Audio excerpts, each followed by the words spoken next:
त्यावेळेस जवळपास गुंठ्याला 1.25 पोत्याच्या हिशोबाने ही मका निघालेली आहे. याच्या अगोदर आम्ही ह्या रानामध्ये मका करायचो ह्या सेम क्षेत्रात. तर ती जवळपास मका ही आम्हाला गुंठ्यामागे एक 70 किलोच्या आसपास निघायची. तीच आता वाढून 125 किलोच्या आसपास चालली आहे. म्हणजे जवळपास नाही म्हटलं तरी डबल हे उत्पन्न निघत चाललेलं आहे. हे उत्पन्न डबल निघायचं खरं कारण म्हणजे पाणी फाउंडेशन आणि शेतीशाळेच्या सांगितलेल्या SOP आणि त्याचं केलेलं योग्य वेळेत व योग्य रीतीने पालन. तर तुम्ही मकाला बघू शकता की ही बिट्टीसुद्धा खूप लहान पडलेली आहे. जवळपास या बिट्टीमध्ये अशा 16 राणी बसलेल्या होत्या आणि उभ्या बघितल्या गेल्या तर 40 सरासरी 35 ते 40 अशा उभ्या जाण्याच्या लाईनी होत्या आणि आडव्या ह्या 16-18 लाईनी बसलेल्या होत्या. त्या पद्धतीने उत्पन्न हे तसं निघालेलं आहे. आणि जसं मकाला एक साईज पाहिजे असते तशा एक साईज प्रमाणे दाणे जे आहेत ते एकसारखे आणि मोठ्या पद्धतीने आलेले आहेत. त्यामुळे कदाचित असं सगळ्यांचं म्हणणं येते की ही पोतं जर 50 पोती मका असेल तर ही कदाचित 55 पोत्याचं वजन देऊ शकते. त्यामुळे वजनातही दाणे जास्त आहेत. टोटल क्षेत्र हे ह्या प्लॉटचं क्षेत्र हे 56 गुंठे आहे. बाकीचं अर्धा एकर क्षेत्र आहे ते वेगळीकडे आहे.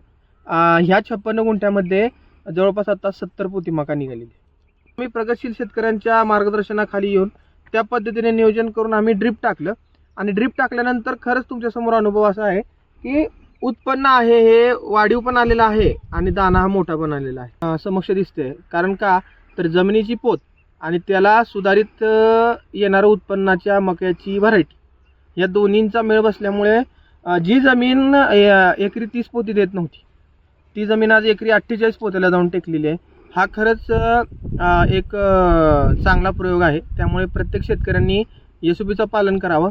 आणि ज्यावेळेस मी ठिबक टाकलं होतं त्यावेळेस खताचं नियोजन म्हणून मी एक नियमावली आखली होती आणि प्रत्येक तारीख नोट करून ठेवली होती की ह्या तारखेला हे सोडायचं आणि त्या तारखेला ते मी सोडत होतो आणि ती डेट मी खोडत होतो. ह्या पद्धतीने मी शेवटपर्यंत नियोजन केलं. अक्षरशः मी स्लरीचा भरपूर वापर केला. मी प्रत्येकी 15 दिवसाला एक स्लरी सोडत होतो. जवळपास स्लरीचा टँक माझे 1 एकरसाठी 3 टँक आहेत. ते मी राऊंडमध्ये 4 वेळेस स्लरी सोडली 15 दिवसाच्या गॅपने 30 दिवसाची मका झाल्यानंतर. त्याच्यानंतर मी 19-19-19 13-0-45 पोटॅशियम सोनेट हेही खत सोडलेलं आहे आणि बोरान एक सूक्ष्म घटक म्हणून मायक्रोन्यूट्रिएंटमधून सोडलेलं होतं. तर ह्या पूर्ण निविष्ठेचा खर्च मला 5,000 रुपये आलेला नाही आणि त्याच्यात उत्पन्न वाढ म्हणजे जवळपास 18 पोती आलेला आहे. त्यामुळे 5,000 आणि 18 पोती याच्यामध्ये सामत्व घातलं गेलं तर 18 दुने 36 म्हणजे 36,000 रुपयाचं तुमचं उत्पन्न वाढतं. जवळपास तुम्ही 5,000 रुपये दिल्यानंतर म्हणजे 5,000 आणि त्याच्यातनं उत्पन्न तुमचं 36 म्हणजे जवळपास तुमचा 31,000 रुपयाचा ह्यात फायदा होतो. गंधक, मॅग्नेशियम आणि सल्फर हे जे सर्क्युलर रो मोशनमध्ये 1 दिवस आड 1 दिवस आड असे 2 डोस कॅल्शियम, मॅग्नेशियम, झिंक ह्याचं रिपिटेशनमध्ये 45 ते 60 दिवसामध्ये अजून एक डोस दिला.